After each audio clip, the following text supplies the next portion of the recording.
All right. I'd like to start off by saying Barakatah Yahweh, Bahashem Yahushai, Bahashem Rakha Kodash. Welcome to another live lesson. The name of this one is various topics, and I can't hear myself, so just trying to see what's going on here. I can't hear anything, so I'm not sure what's going on.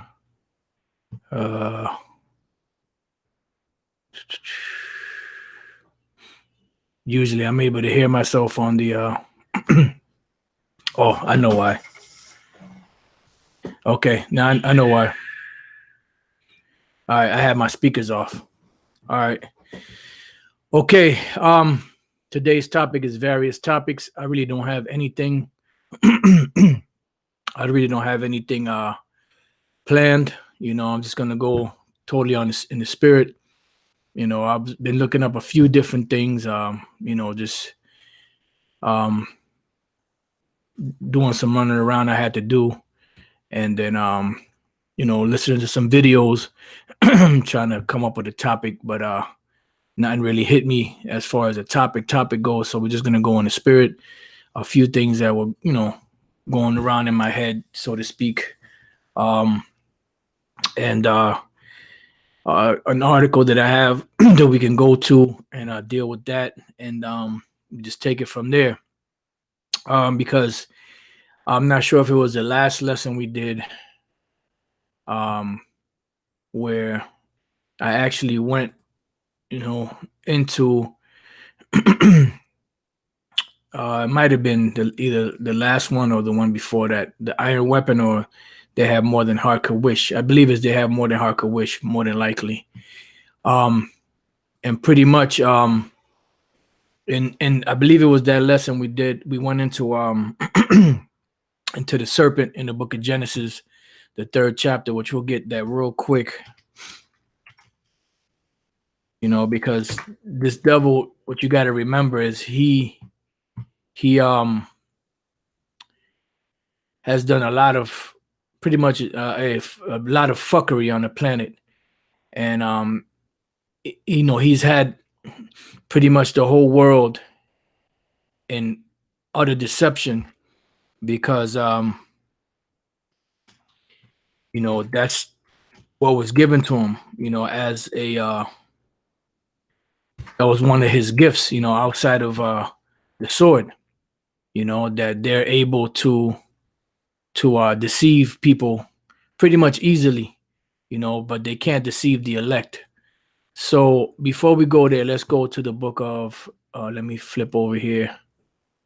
Let's go to the book of 2 Corinthians 2:11.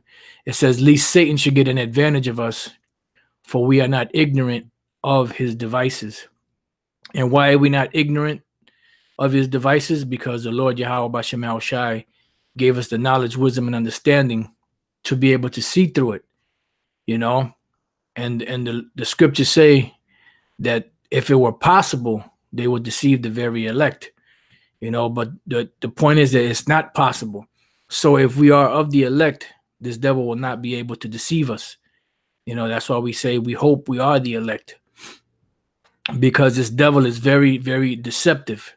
This is Genesis 3:1. "Now the serpent was more subtle than any beast of the field, which the Lord power had made." So now the word subtle, which we looked at before, is the word irawam, which comes from the word iram. It means subtlety, crafty, prudent, beware, vary, which is H6175. It says subtle, shrewd, crafty, sly, sensible, crafty, shrewd, sensible, prudent. Now let's look up this word shrewd. Shrewd, having or showing sharp powers of judgment, astute.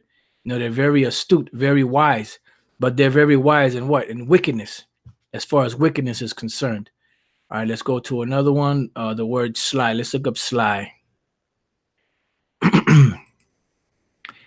The word sly, having or showing a cunning and deceitful nature. And if you notice, you go into the scriptures, once this book was given to this devil, they were able to manipulate the minds of the people. But the way they did it very cunningly. This is why in 2 Peter 1:16 it says, "For we have not followed cunningly devised fables when we made known unto you the power and the coming of our Lord Yahweh Shai Hamashiach, but were eyewitnesses of his majesty," because these devils have used cunningly devised fables when telling the world about the Messiah. Because first and foremost, when you go to images, a white man comes up, a so-called white man, an Edomite comes up. All right. And this is one of the greatest deceptions that have happened on the planet. You know, this, the Most High being a so-called white man, so on and so forth. You know, so this is how they were able to deceive, but it was done very cunningly. And this is why you have, like, I was listening to this guy, not Eustace Mullins, Jordan Maxwell earlier today, and I was like a 2-hour video. I watched maybe 20 minutes, maybe half hour, you know, riding around doing what I had to do, you know, trying to get some, you know, some information, you know, to do a lesson. And this guy is a total bug out, you know. I mean, when it comes to the conspiracy stuff, he's very good at it. You know, when it comes to magic and different things of that nature, he's very good at it. But then when it comes to the scriptures, he bombs because this is not for him. You know, and then he'll go into, you know, he'll say that the Bible is all allegorical. You know, the Garden of Eden really represented something else, and this. So this guy is totally bugged out. You know, but you know, this is the way that Esau is able to manipulate the minds of the people, because these were all cunningly devised fables. They actually sat down and sketched things together to be able to blind the minds of these people. So now cunningly devised is sophizo. All right, G4679 is sophizo, or yeah, sophizo. It says to make wise, teach, to become wise, to have understanding, to invent, play the sophist, to devise cleverly or cunningly. And the sophists, I believe those were those wise men of the past, a paid teacher of philosophy and rhetoric in ancient Greece. Yep. Associated in popular thought with moral skepticism and specious reasoning. So because what they do is, when it comes to the Bible, they want to cast doubt on the scriptures. That's why they won't come straight out and say it in some cases that the Bible, they won't come out and say that, well, the Bible's false, but they'll hint, you know, or they'll put questions in people's minds in a roundabout way so that make a person to question, you know, if this is really real or not. You know, that's what a sophist was. You know, they were into rhetoric, and that's what these devils are. Vocab Malone, he would be considered like a sophist, but not fully, because he tries to use the Bible, you know, for people to believe in it, but in their demonic warped reasoning, you know. And then, but when it comes to the actual true doctrine, he's turning things upside down. And this is why the Lord said that their turning of things upside down shall be esteemed as the potter's clay. All right. So now it says a person who reasons with clever but fallacious arguments. See, so this is what they do. They're arguing with clever but fallacious arguments, because when you sit there and you listen to it, it sounds plausible. Oh, well, you know, maybe that, you know, and this is why people get caught up in it, you know, because they don't come out straight up and tell you that the devil. They play around it in so many words. This is the book of, I'll start at Colossians chapter 2. Let's see. I'll start at 2:18. Let no man beguile you of your reward in a voluntary humility and worshiping of angels, because they'll say they'll try to bring in what's known as a Trinity, which that's another hoax. There's no such thing as no Trinity. The scriptures do not mention anything about a Trinity. There's no such thing as a Trinity. You have the Father, the Son, and the Holy Spirit, but they're three separate entities, because when it comes down to the Trinity itself, they're trying to say that you use a term called homoousian, if I'm not mistaken on the pronunciation. And pretty much what they're saying is one body, three different personalities. So in other words, they're saying that the Most High, Yahweh Shai, and the Holy Spirit are all one body, but they have three different personalities, which that's a cunningly devised fable, you know, and it's not so. And when you go back into the 1500s, I believe it was, you had a man by the name of Erasmus Desiderius, and he's the one that translated the Bible into the Greek. And when you look at the tools, the Textus Receptus, this was his translation, of the Bible into the Greek. And then you have the morphological Greek New Testament. They have different ones. So he was responsible for this Textus Receptus. Now, in the book of 1 John, the 5th chapter, in the 7th and the 8th verse, or really the 7th verse, they actually inserted things in there that shouldn't be in there. When you look at the verse is very short. But then when you look at the English is way longer than the Greek verse. All right. So these are a way, and the reason why they did that was because they're trying to get people to worship, other gods. This so-called Trinity, which that Trinity really goes back all the way back to ancient Babylon. With Semiramis, Tammuz, and Nimrod. I'm sure in the Sumerian religion they had their Trinity, and then when you go up in the history, you have different ones for different nations, and when they ruled. But it's all a bunch of it's a big farce. It's a cunningly devised fable. It says, "Let no man beguile you of your reward in the voluntary humility and worshiping of angels, intruding into those things which he had not seen." See, and these people are talking about stuff that they don't have no knowledge about. When we speak about the spirit world, we're telling brothers what we know based off of what the scriptures say. But as far as to be able to break it down 100% properly and give every detail, we can't do that because, even though we have been there many times, we don't have any remembrance of the spirit world, And this is why the Apostle Paul made this statement. 2 Corinthians 12:1. It is not expedient for me, doubtless, to glory. I will come to visions and revelation of the Lord. Salakia.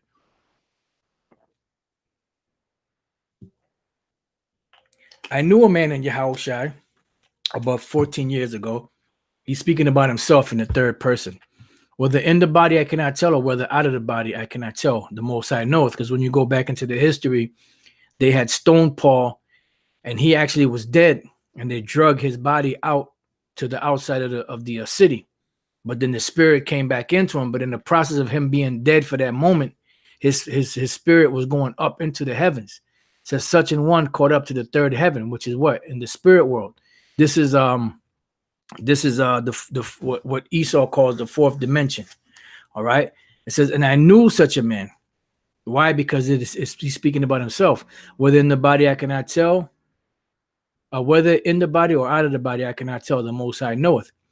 How that he was caught up into paradise. So he actually went into paradise, which is what? In the heavens. And contrary to popular belief, all spirits, when the person dies, all spirits go back to the Father of spirits, which is the Most High. Go to that real quick. There's no such thing as going to hell. Ecclesiastes 12:7. Then shall the dust return to the earth as it was, which what is the dust? The body.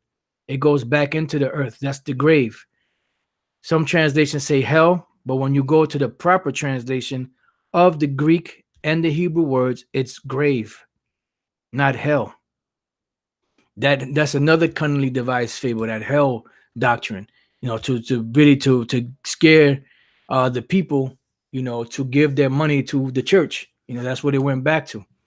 So then shall the dust return to the earth as it was, which is the body, and the spirit shall return unto the Most High who gave it. So whatever spirit it is, it goes back to the Most High who gave it. Because when you go to Ezekiel 28th chapter, let me turn this down because they try to give you strikes. Here it is. You're not even putting music on it, but because you have something playing in the background, they'll strike you. This is the book of Ezekiel. Is that 28? Let's see. No. It might be 18. Let me go to the 18th chapter. Ezekiel, the 18th chapter. Yep. Ezekiel 18:4. Behold, all souls are mine. As the soul of the Father, so also the soul of the Son is mine. The soul that sinneth, it shall die. So pretty much every soul that's ever created is the Most High.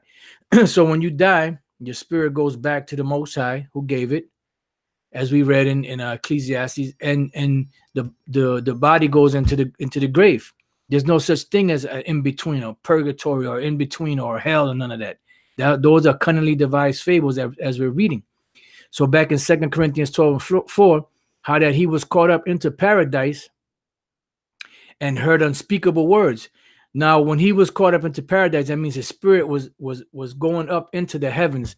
And as his spirit was going up into the heavens, he saw many different things, many wonderful things, many great, wonderful things that he couldn't explain with the terminologies that we have here today. And even back then, there was no way that he could put into words what he saw, because that is a different world. That is another world, another dimension. So he couldn't really put it into words. That's why he said, and heard unspeakable words, which is not lawful for man to utter, meaning that there was no words to explain what he saw, and the glory of what he saw. This is why, we all have a spirit in us, and sometimes the spirit groans to go back into the spirit world, because the spirit already knows what the spirit world is like. It knows that it's a rest, like it tells you here in the book of Isaiah. I believe it's the 57th chapter. Yep, 57:1. The righteous perisheth, and no man layeth it to heart, and merciful men are taken away, none considering that the righteous is taken away from the evil to come. He shall enter into peace. They shall rest in their beds. What beds? Up in the heavens. Each one walking in his uprightness. See? Why? Because when you're in the spirit world, you're totally upright. It's the flesh. That's why Yahweh said the spirit is willing, but the flesh is weak. This flesh was corruptible, but the spirit of Israel is righteous. So when you go back into the spirit world, the spirit is back in its proper order, how it's supposed to be. It's not having. It doesn't have an adversary that is fighting against back and forth, trying to do the right thing from doing the wrong thing. It says each one walking in his uprightness. So they're in their beds. This is why Job said that he said that the man longeth for the grave, pretty much, because when everybody dies, all spirits which belong to the Most High all go to the Most High, and they all go to one place. Matter of fact, before I read this, let's go to Ecclesiastes 6:6. It says, yea, though he live 1,000 years twice told, yet hath he seen no good. Do not all go to one place? What's that place? Up into the heavens. When you read the 3rd chapter of the same book, Ecclesiastes, the 3rd chapter, and the 18th verse is it? I'll start at 17. I said in mine heart, the Most High shall judge the righteous and the wicked, for there is a time there is a time there for every purpose and for every work. Right, because when you die, you go to the heavens, and the Most High judges you, and then you come back on the earth to play out your sentence. I said in mine heart concerning the estate of the sons of men, that the Most High might manifest them, that they might see that they themselves are beasts. For that which befalleth the sons of men befalleth beasts. Even one thing befalleth them. As the one dieth, so dieth the other. Yea, they have all one breath, so that a man has no preeminence above a beast, for all is vanity. All go into one place, all are of the dust, all turn to dust again. And that's dealing with the body. All right. It says, who knoweth the spirit of man? See, because it said to go to one place, which is the dust, which is the earth. Who knoweth the spirit of man that goeth upward? See? And the spirit of the beast that goes downward to the earth. So the spirit of man goes upward and the spirit of beast stays on the earth. Why? Because beasts are in their proper order. Man is the one that has the understanding to know how to do right and wrong. So man is the only one that has to go up before the throne to be judged after death. That's why Yahweh said it is appointed unto man once to die and afterwards the judgment. Because you receive your judgment up in the heavens. It says, wherefore I perceive there is nothing better than that a man should rejoice in his own works, for that is his portion. For who shall bring him to see what shall be after him? And I was reading earlier about King Saul, and how he went to the witch of Endor, and he actually called up Samuel from his grave, and Samuel cursed him out because Samuel was at rest. He said, why you disquiet me? I was, in other words, I was chilling, man. Why you fucking with me? So many words, just to put it in layman's terms. And then because Saul was a wicked king, right? It said the evil spirit of the Lord was upon him. But then Samuel told him, look, this day you and your sons are going to be with me where I'm at. So Samuel was a righteous man. He was chilling. He was in the heavens, right? Chilling. So what happened? The Saul and his sons were going to be there also. And they were also wicked. And this is why when you read in Job, the 3rd chapter, and you scroll down to because Job cursed his day and he wished he was stillborn. Job 3:11. Why died I not from the womb? Why did I not give up the spirit or the ghost when I came out of the belly? Because it's really the spirit, is not a ghost. Why did the knees prevent me, or why the breast that I should suck? So in other words, he wished he would have died before he was even born. It says, because if he would be dead, for now should I have lain still and been quiet, I should have slept, then had I been at rest. He wouldn't be able to be oppressed. He wouldn't have sorrows. He wouldn't have pain. He wouldn't have sickness. He wouldn't have money woes. If he, he didn't have money woes, but, he wouldn't have to worry about paying bills and all of that, which he didn't have to worry about. But just things that come upon, the living, like the scripture speak about Israel, that we are subject to payments, and it is so. It says with kings and counselors of the earth. So if you would have been quiet, if you would have been in the grave, he would have been with kings and counselors of the earth. Then you had wicked kings, but they'll be there in the spirit world. And counselors, you have had wicked counselors. It tells you in Psalms, the 1st chapter, lead me not into the counsel of the wicked or something like that. So you have wicked counselors and wicked kings that are also in this place where Job wanted to go to. It says, which built desolate places for themselves. Because when you go back to the pharaohs, they built cities for themselves, or they built tombs for themselves, and they put all their riches and everything in there. Some of them even buried their servants alive with them, because they thought that this servant would be their servants in the afterlife. But it's not so. Or with princes that had gold, who filled their houses with silver. They go back to the pharaohs. Or as an hidden untimely birth I had not been, as infants which never saw light. It says there, where? In the spirit world, where we're talking about, that the scriptures are speaking about. There, the wicked cease from troubling. So the wicked don't bother anybody, and they're not bothered. And there the weary be at rest. So you don't have your boss over you telling you what to do. You're not catching up any kind of hell. It says there the wicked cease from troubling, and there the weary be at rest. There the prisoners rest together. See, they hear not the voice of the oppressor.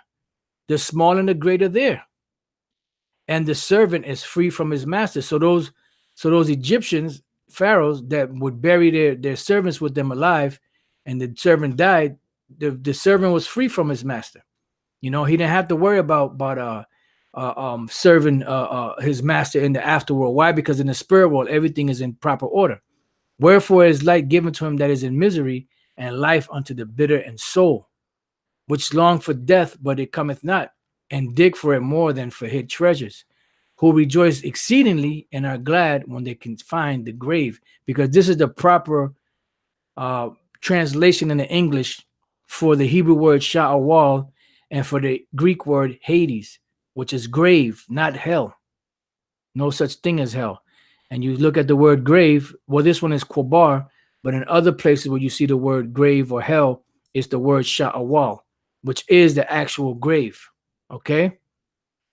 So let's go back to here, 2 Corinthians 12 and 4, how that he was caught up into paradise and heard unspeakable words, which it is not lawful for a man to utter.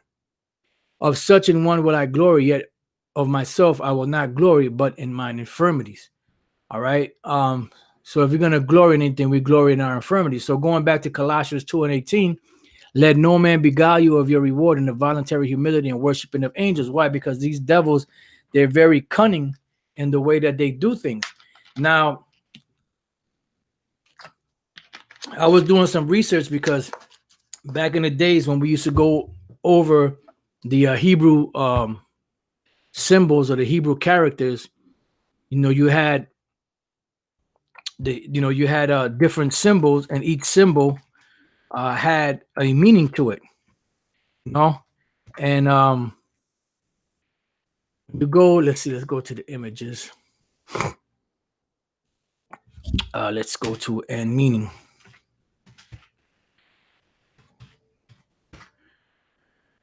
And there's a reason why I want to go to this.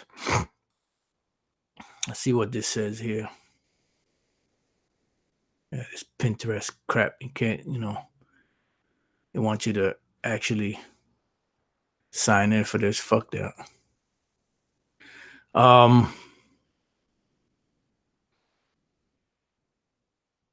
Yeah, when you look at the Hebrew alphabet, it has different symbols, and each symbol means something. Like A is alap, which means cattle or 1,000.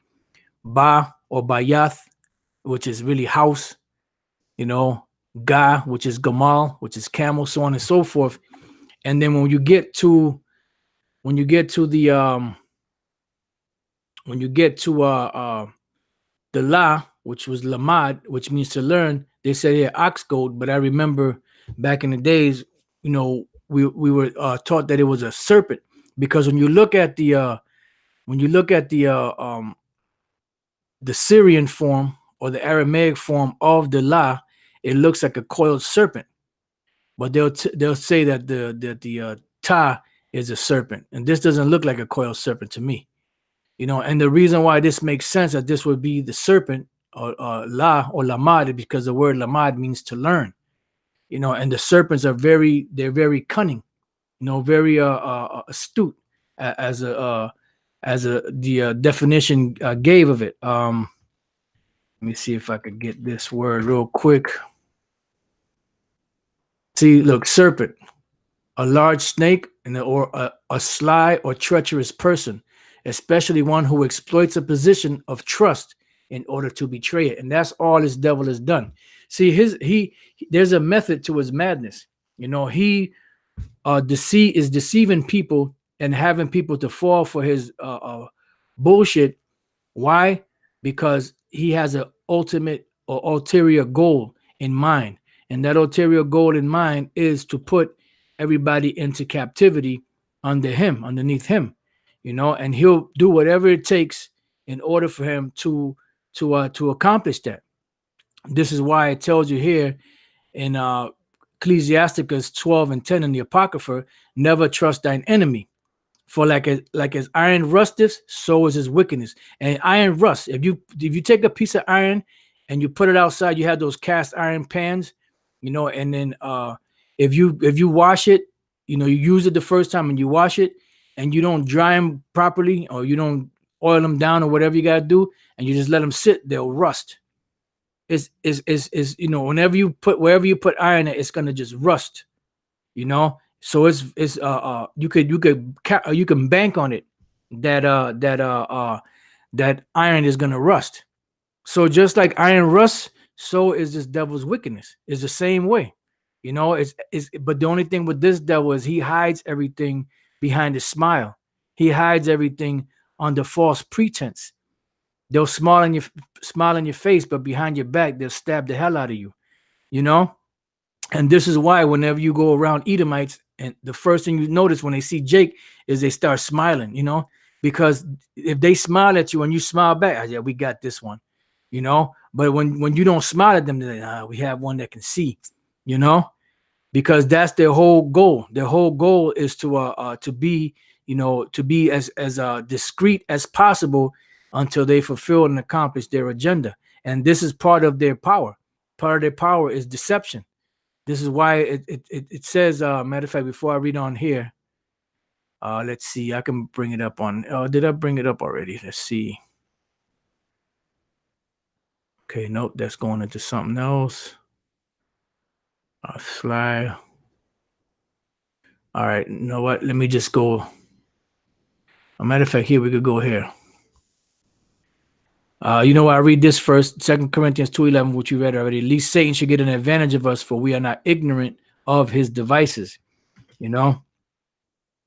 And this is why it's important for the Lord Yahweh Bashem Shai to open up and keep open our eyes so that we can continually see through this devil. So 2 Corinthians 4:3. But if our gospel be hid, it is hid to them that are lost. See? Why? Because they're not going to find their way in this world, because Satan, well, first of all, the Most High got a block on him when you go back to Isaiah the 6th chapter, you know, and then he allowed this devil to use that manipulation, you know, that smoke and mirrors to blind the minds of these people, using the very book that the Lord gave us to for our benefit, you know. Matter of fact, let's go from there before we read on. Let's go to Galatians chapter 1, because this book, the Bible, right? Let's pull it. Let's pull the Bible up. The Bible.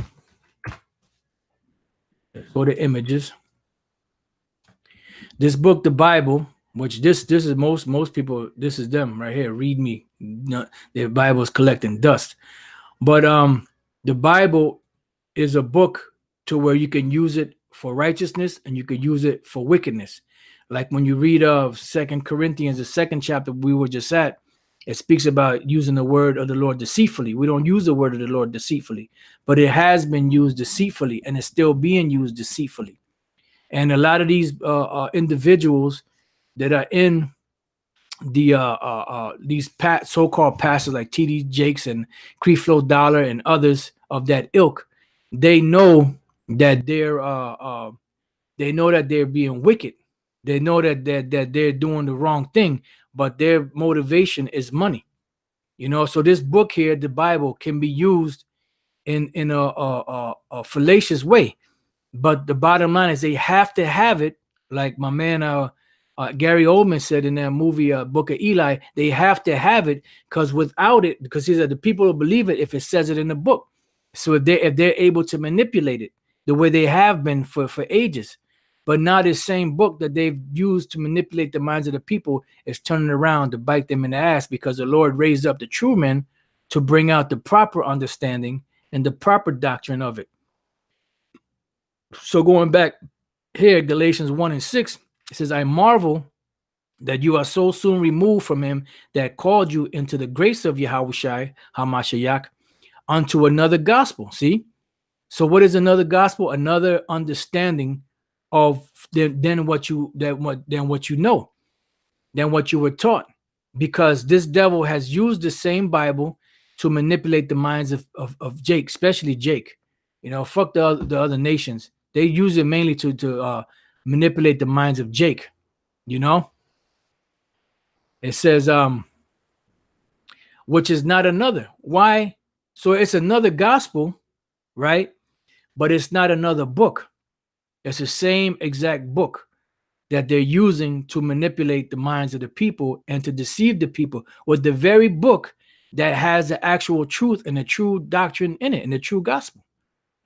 You know, and what they did was they totally flipped it around to their favor, in the favor of the nations, using scriptures like John 3:16, for God so loved the world, and other scriptures of that same wording, you know, and the scriptures about the Gentiles, which they have no clue or no idea what that means, you know. But it was all done for the sake of manipulating the minds of the people, using the very book, the very same book that has the proper breakdown in it, but the men of the Lord that the Lord gave to teach it can be the only ones to bring that out, as it tells you in the book of Romans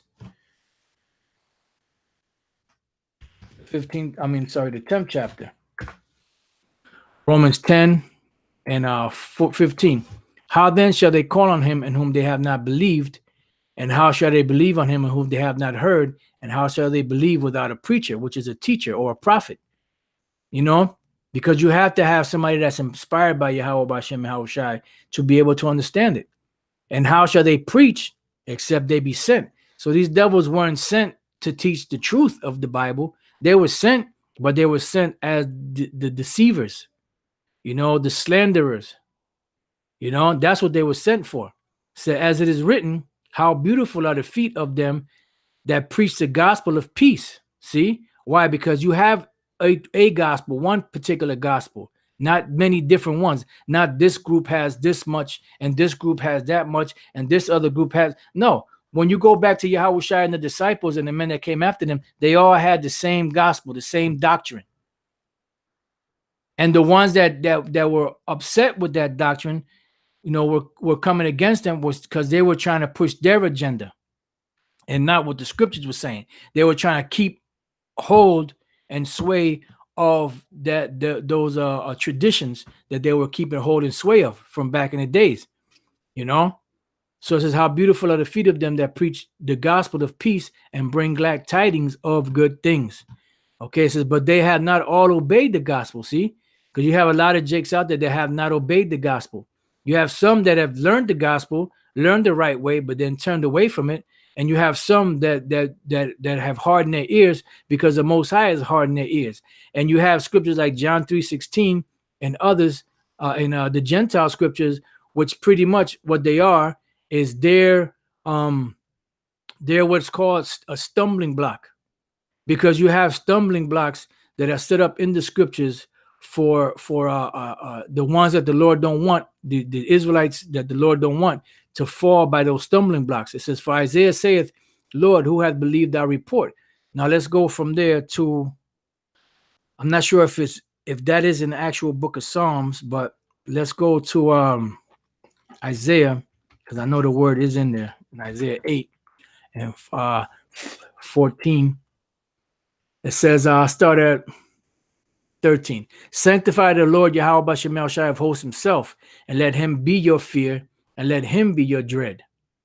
And he shall be for a sanctuary, but for a stone of stumbling, and for a rock of offense to both the houses of Israel, for a gin and for a snare to the inhabitants of Jerusalem. So the Lord is going to be a trap to 2/3 of the nation of Israel, to where they won't be able to get this knowledge. Let's see what this is here. Okay, I can get rid of this. This is Psalms 69. And then I want to look up for 69 and 22. Let their table become a snare before them. What's the table? This knowledge, this truth. And this is why when you read the book of Isaiah 28, it speaks about that all their tables are full of vomit. You know? It says, let their table become a snare before them, and that which should have been for their welfare, let it become a trap. What is supposed to be for our welfare? The words that are written in this book. This is our salvation. This is our hope. It says, receive with meekness the engrafted word, which is able to save your soul. So this word is for our benefit, for the benefit of Israel. But to certain Israelites out there, 2/3 of them, it's going to become a trap. Because if you notice, these are a good bulk of Christians and Roman Catholics and all that, they're Jakes, the so-called Negro tribes, it's so-called Latin tribes, and so on and so forth. But they believe in the Bible, but for most of them, that Bible is a trap.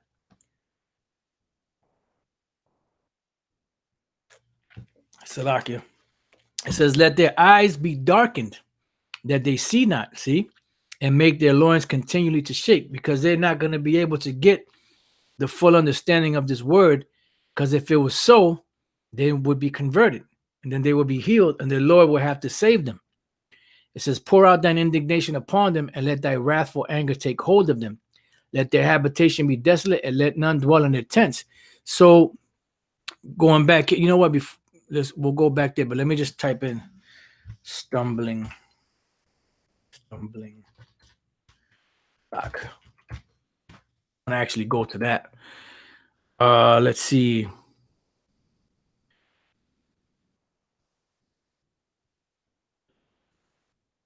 Oh man, this is a good one. Excuse me. Ezekiel 3:20. "Again, when a righteous man doth turn from his righteousness and commit iniquity, and I lay a stumbling block before him, he shall die, because thou hast not given him warning. He shall die in his sin, and his righteousness which he hath done shall not be remembered, but his blood will I require at thy hand." So now the reason why this is a good scripture is because the Most High laid that stumbling block there. The same way the Most High sent the evil spirit upon Saul.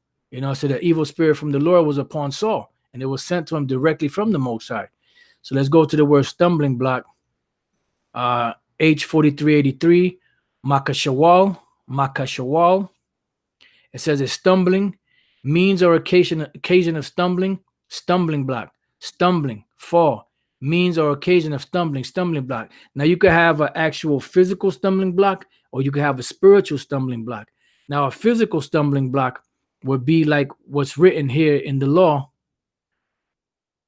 Leviticus 19:14. "Thou shalt not curse the deaf, nor put a stumbling block before the blind, but shall fear thy power. I am Yahweh, Bashem Yahushai." So if you put a stumbling block before the blind, that means what? As he's walking, he can't see what's in front of him. He's going to stumble right over and fall and trip. He could hurt himself. Well, that's the physical stumbling block. But a spiritual stumbling block would be these different philosophies and these different beliefs outside of the truth, that are causing Jake to fall. So now we looked up the word stumbling block in the dictionary. It says a circumstance that causes difficulty or hesitation. See, and when this truth comes out to most Jakes out there, they don't want to get involved with it. And then when they read the Bible on their own, so I'm gonna read the Bible on my own. I'm gonna get my own understanding. My grandmama taught me, so I know that Bible. And then when they get into it, what happens? They end up stumbling and they end up falling, because they won't be able to get the spiritual benefit of the word and the spirit and the spiritual understanding of the word, so that they can be saved, because the Most High doesn't want them. That's the reason why he allowed the stumbling block to be in their way. And this is why he said that, let's go to Isaiah 65 and no,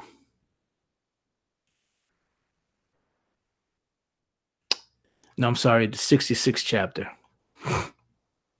Next chapter. Let's see. Isaiah 66:4. "I also will choose their delusions." Because when you're deluded, you're in a different frame of mind. You're not yourself. Delusion, an idiosyncratic belief or impression that is firmly maintained despite being contradicted by what is generally accepted as reality or rational argument, typically a symptom of mental disorder. And this is what Jake has. Jake has a symptom of mental disorder spiritually. Some of them have it physically, but they have it. Some of a lot of Jakes out there have it spiritually. They typically a symptom of mental disorder, misapprehension, misconception, misunderstanding, and that's what it is. That's why the scriptures say wisdom is the principal thing Therefore, get wisdom, and with all thy getting, get understanding. Why? Because not every Israelite out there has understanding. And you have those Israelites out there that read the Bible without the proper understanding, and they're deluded, because even if you try to explain to them and try to break it down for them, they already set in what they believe in, because their conscience is seared with a hot iron. So you know what? They were deluded. The Lord put that delusion upon them to follow in that direction, so that they can't make it. It says mistake, error, misinterpretation. See, because there's only one interpretation of the scriptures, and that's the proper interpretation. There's only one doctrine, one faith, one belief, one gospel, and that's it. And that good news is that the Most High is going to send his son Yahushua 2,000 years ago to shed his blood to save the nation of Israel. And in this time, only the Israelites that are of the elect will make it. It says misconstruction. See, because they constructed it, they built, but like the scriptures speak about, they built with untempered mortar. See, so their construction is the wrong construction. It looks like a building, but it really isn't, because it's not put together properly. Misbelief. See, the action of deluding someone, or the state of being deluded. Okay, so now let's go back to Isaiah 66:4. I also will choose their delusions and will bring their fear upon them. See, so the Lord said he's going to choose their delusions. Because when I called, none did answer. When I spake, they did not hear. But they did evil before mine eyes, and chose that in which I delighted not. So that's why 2/3 of Israel today is blinded. So going back to Isaiah 8:14, and he shall be for a sanctuary, right? And who's he going to be a sanctuary for? The elect. But for a stone of stumbling and for a rock of offense to both the houses of Israel. Why? Because the nation of Israel was split into two. It's still that way today. Even though you have the house of David coming back together, there's still a big divide among Israel, and this is why Judah doesn't accept the so-called Latin tribes and Native American Indian tribes. They don't accept the so-called Indian tribes, because there's still that great divide. But the house of David accepts it. It says, for a jinn, which is a trap, and for a snare, same thing, to the inhabitants of Jerusalem. And many among them shall stumble at what? At these different, at the different stumbling blocks in the scriptures. Yahushua being the main stumbling block to them. There's other stumbling blocks in the scriptures, and they're going to stumble also at the men of the Lord, when the men of the Lord go out there and give the proper edification and understanding of the word. They're going to stumble. It says, and fall, see, and be broken. And this is why when you go into the book of Romans, the 11th chapter, it spoke about the Jews that knew that they were Jews, that were severed. They fell. They were broken, so that the Israelite foreigners, the Gentiles, which were the Israelite foreigners, can be brought in. And even in today, you have Israelites that know that they're Israelites, and they still don't accept the other tribes. So be broken and be snared and be taken. Why? Because the Most High doesn't want them. It says, bind up the testimony, seal the law among my disciples. In other words, seal the law among my elect. And I will wait upon the Lord that hideth his face from the house of Jacob, and I will look for him. Behold, I and the children whom the Lord hath given me are for signs and for wonders in Israel. And Yahushua was the greatest sign in Israel. And we are for signs also, because people are looking at us, and for wonders, people are looking at us like we're bugged out. From the Lord of hosts, Yahweh of hosts, Yahweh Tazabah, or Yahweh Tazabawath, which dwelleth in Zion. Let's look what this word wonders says. See what that says. H4159.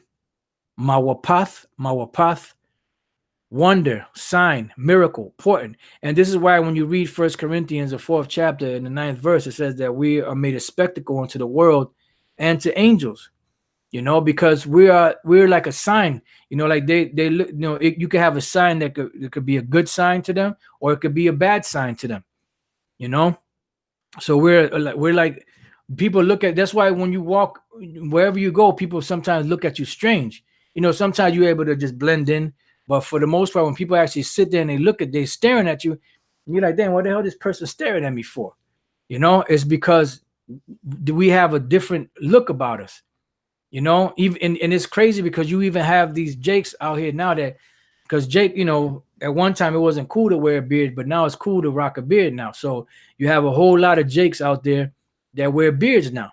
So it's not the beard, because back in the days we wear the beard. You know, it wasn't the beard that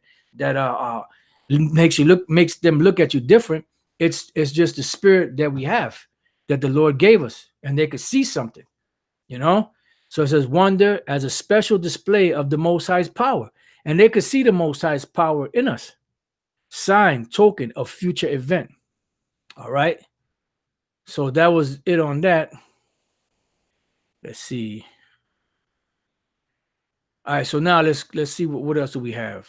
Okay, we're done with that. We're done with this. Colossians 2:18, back up here. Let no man beguile you of your reward in a voluntary humility and worshiping of angels, intruding into those things which he had not seen, vainly puffed up by his fleshly mind. And you're gonna have Israelites out there that are gonna fall for this, because see, with Jake, the problem with Jake is that they're not satisfied with the message.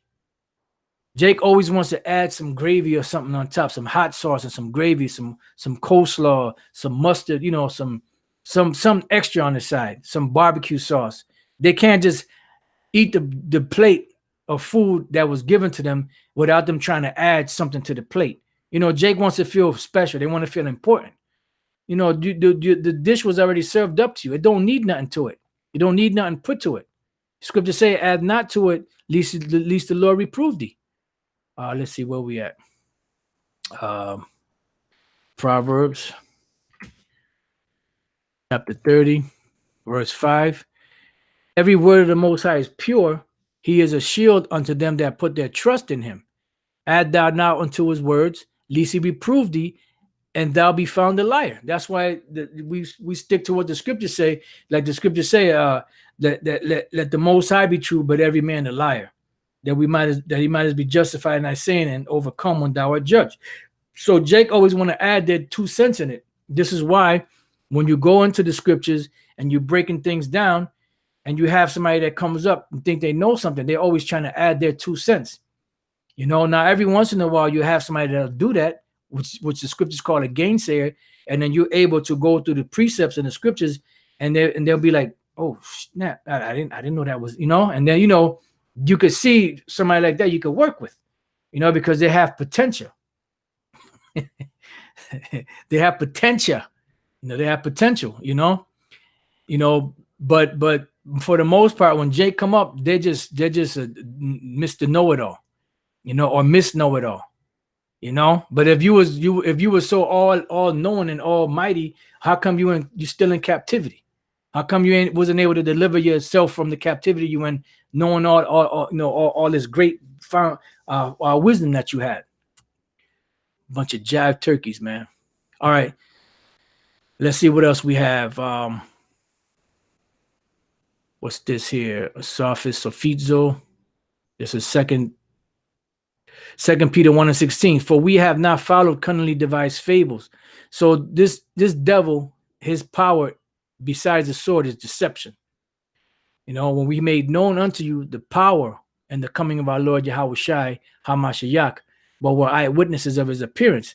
So when they came to breaking down the scriptures to those Israelite foreigners, they didn't come to them with those deceiving, cunning fables that Jake was bringing back then. Same thing today. It says, for he received from the Most High the Father honor and glory when there came such a voice to him from the excellent glory, this is my beloved Son in whom I am well pleased. And this voice which came from heaven we heard when we were with him in the holy mount. Okay, so now let's see what else we have. So we're all set with that. What's this here? Okay, we're all set with this. Let me get rid of that. Get rid of some of these tabs so I can. Okay, so you know what? Let's go back to this. Let's go back to this. Wow. So let's see. This is 2 Peter 1:6. So that was it on that. So let's go back here. Iroam, which is sly. So that's back in Genesis, the 3rd chapter. Okay. So it says, now the serpent was more subtle than any beast of the field which the Lord power had made. Now, why was he more subtle? Because he knew about stuff. He knew things, you know.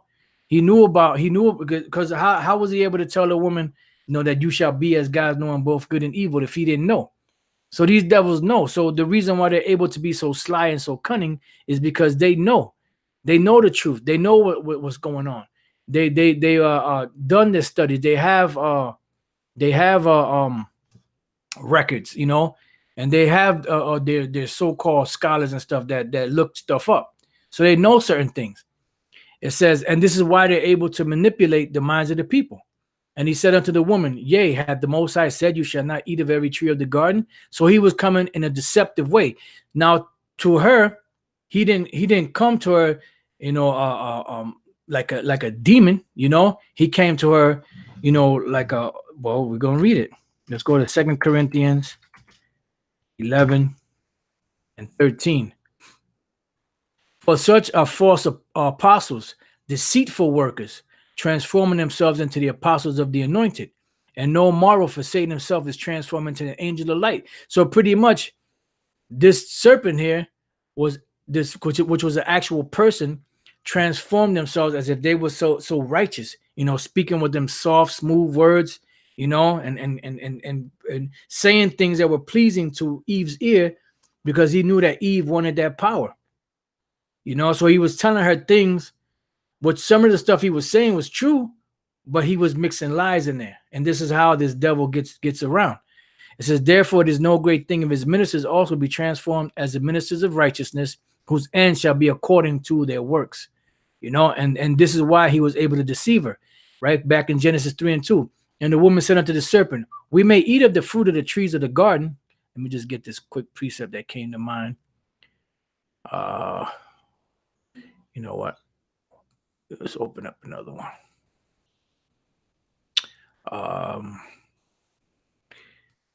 Damn, does it still have that?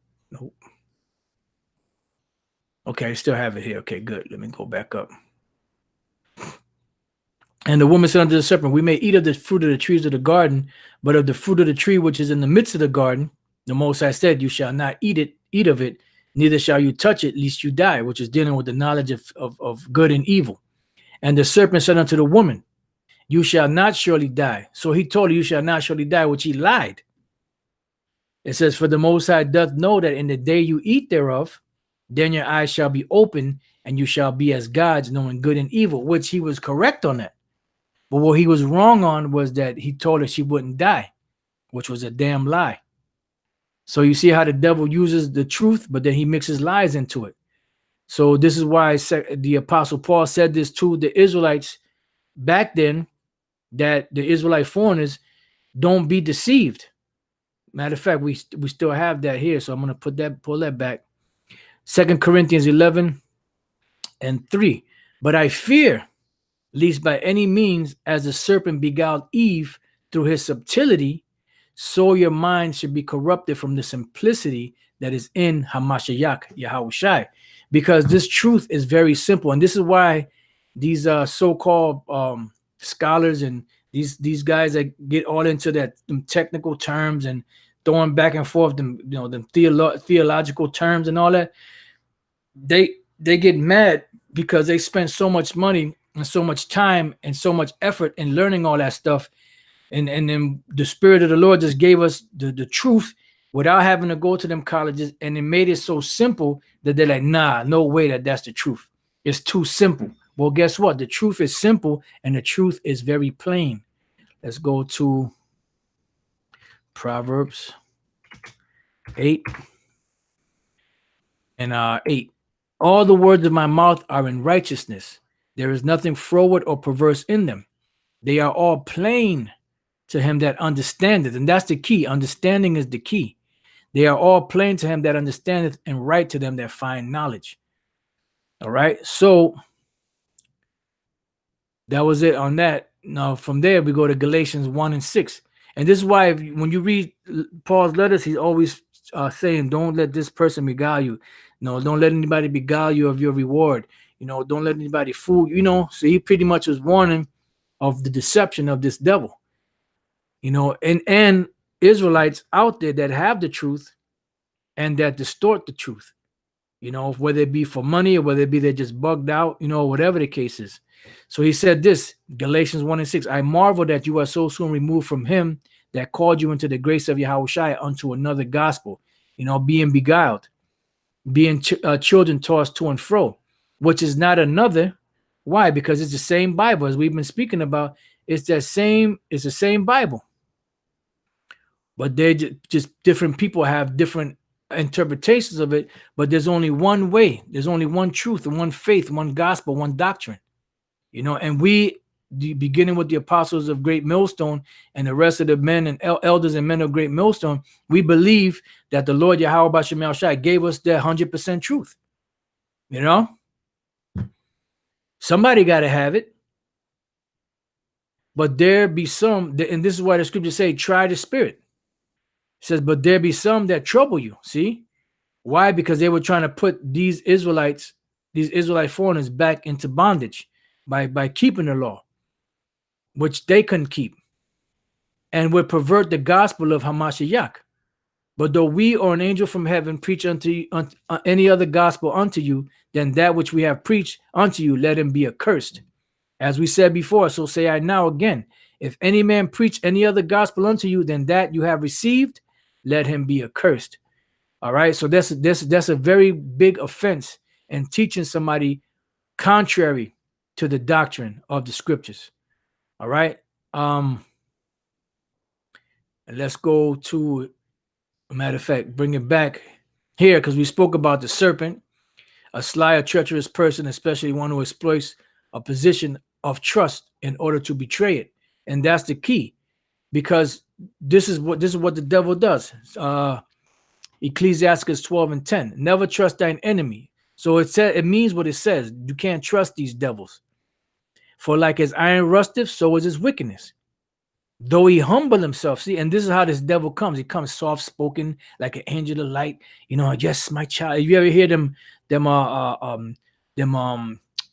Roman Catholic priests, the way they talk? Oh, yes, my son, and don't worry. And it's all seem like it's all pleasant, and it's like, man, and you looking at this person, people look at him and say, man, this must be a man of God, because they're so soft-spoken. You see his mannerisms, how he moves. But then right after that, after he gives that speech, he going right behind inside his office or whatever, popping little boys in the ass, doing all kind of foul, filthy shit, and working in tandem with the international bankers on this one world government.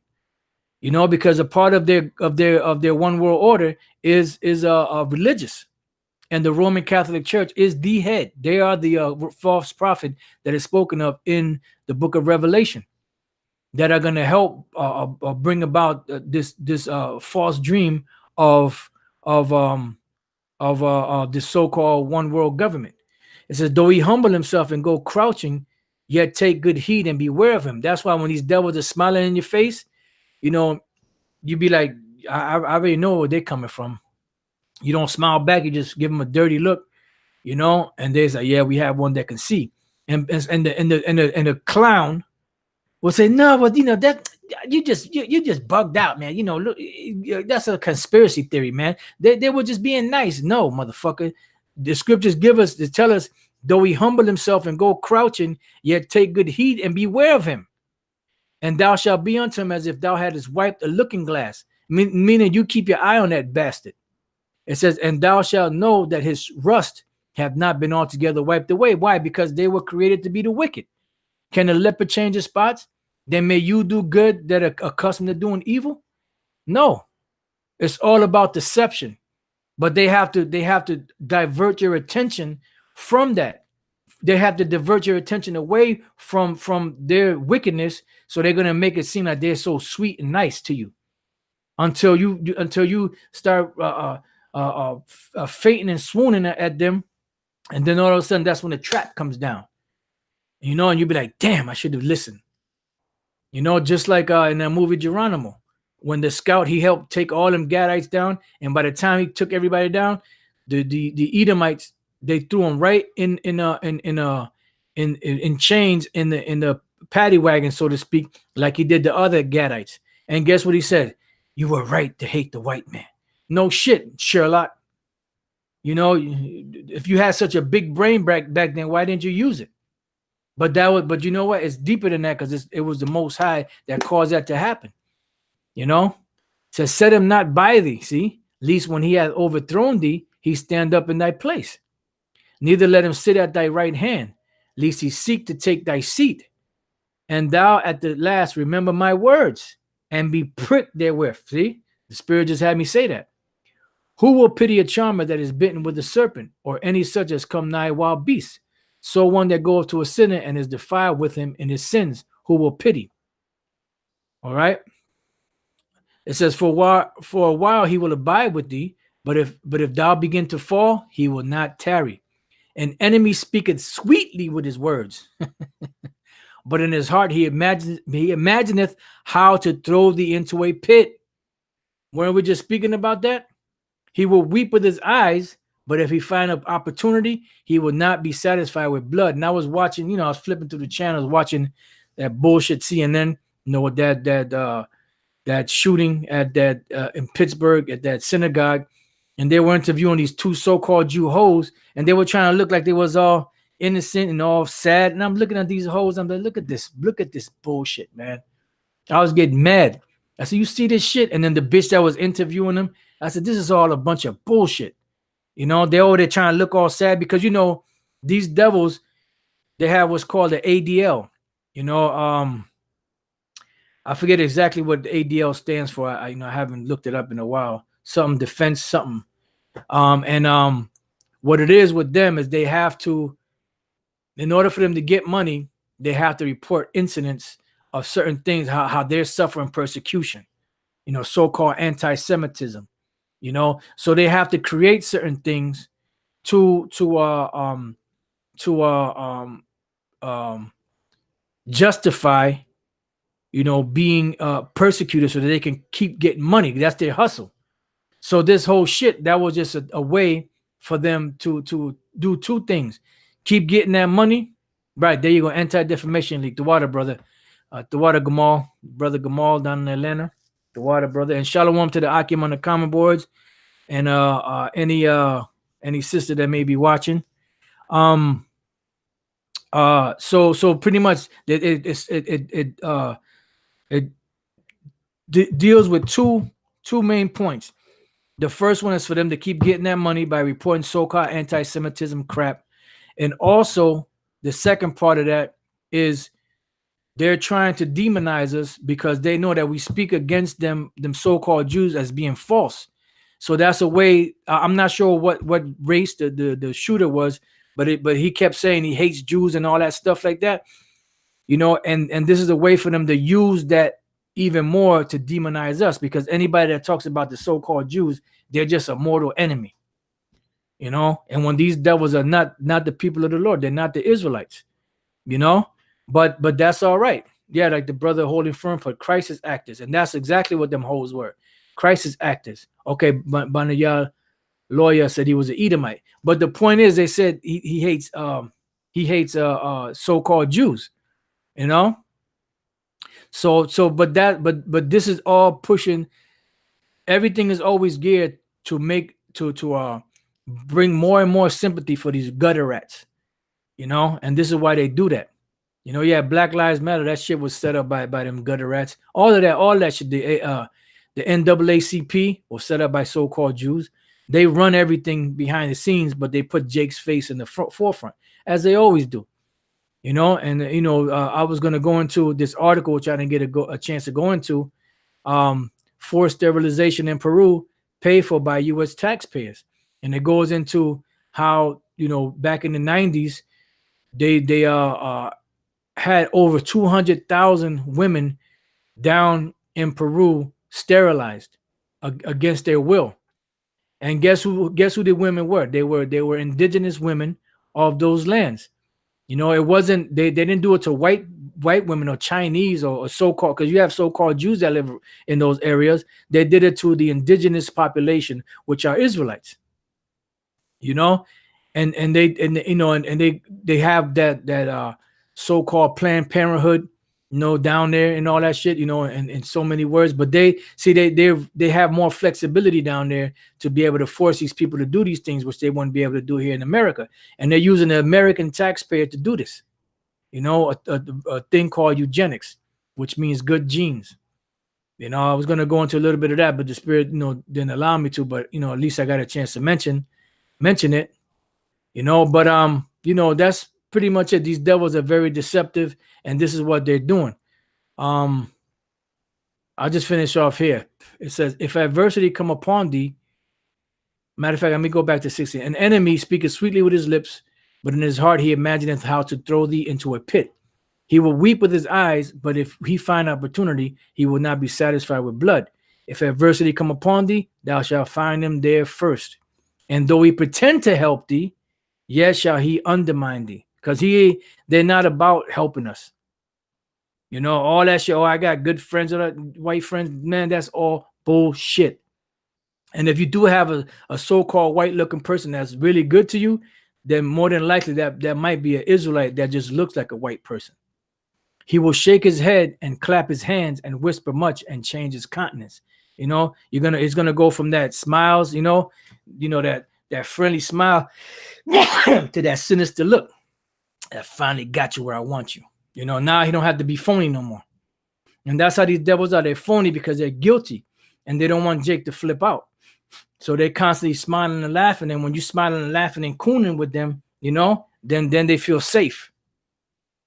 You know, but there's going to come a time when the Lord is going to raise up the true men of the Lord, you know, which he's doing right now. And all this bullshit is going to stop, man.